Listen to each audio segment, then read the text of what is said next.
پر دوو کسانو د الله جل جلاله غضب ده. نبی کریم صلی الله علیه وسلم فرمایي دوه کسان داسې دي چې الله جل جلاله په ورځ د قیامت د رحمت په نظر نه ورته ګوري.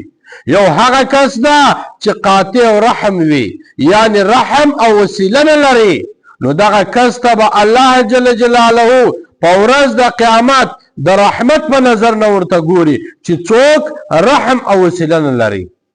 دوم هغه کس ده چې الله جل جلاله د رحمت په نظر نه ورته ګوري، هغه څوک ده چې همسایه ځوروي، همسایه ته تکلیف ورسوي، همسایه ته تکلیف ورکوي. نبی کریم صلی الله علیه وسلم فرمایي دغه کس ته به الله جل جلاله په ورځ د قیامت د رحمت په نظر نه ګوري. په بل حدیث کې نبی کریم صلی الله علیه وسلم فرمایي څوک چې همسایه ته تکلیف ورکوي، همسایه ځوروي، دا داسې ده لکه ما ته چې تکلیف راکوي، لکه ما چې ځوروي.